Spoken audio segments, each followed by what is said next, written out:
nouveau statut de l'entrepreneur individuel remplace depuis le 15 mai 2022 celui de l'entrepreneur individuel à responsabilité limitée, ou EIRL. Qu'est-ce qu'un entrepreneur individuel? Selon le Code de commerce, l'entrepreneur individuel est toute personne physique qui exerce en son nom propre une ou plusieurs activités professionnelles indépendantes. Depuis le 15 mai 2022, une personne souhaitant exercer une activité pour son propre compte relèvera donc du statut de l'entrepreneur individuel et non de celui de l'EIRL. Quelles sont les conséquences de ce nouveau statut d'entrepreneur individuel? Eh bien, les conséquences de ce nouveau statut sont essentielles. Effectivement, avant la réforme, si vous déteniez une créance professionnelle à l'encontre d'un débiteur constitué en EIRL, vous pouviez le poursuivre sur ses biens professionnels et personnels, excepté sa résidence principale. Mais depuis la réforme, afin de répondre à une volonté de protection du patrimoine personnel des entrepreneurs, il existe une séparation très stricte entre patrimoine personnel et professionnel de l'entrepreneur individuel. Ainsi, si vous détenez une créance professionnelle contre un entrepreneur individuel,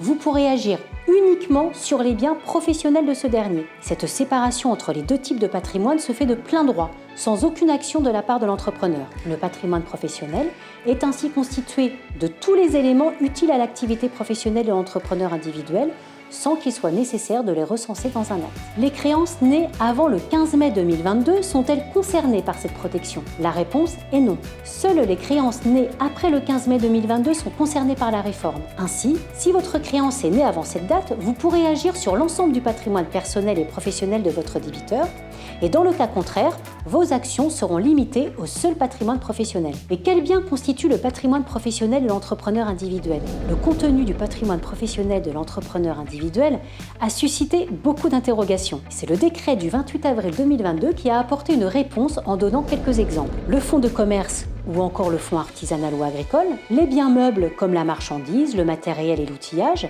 les biens immeubles servant à l'activité, les biens incorporels comme les données relatives aux clients, les brevets d'invention, les licences, les fonds de caisse et toute somme inscrite au compte bancaire dédié à l'activité professionnelle. Restez donc vigilants lors de poursuites à l'encontre d'un entrepreneur individuel. Vérifiez et qualifiez en amont les biens sur lesquels vous voulez porter vos actions, puisqu'en cas d'erreur, vous pourriez être poursuivi en paiement de dommages et intérêts.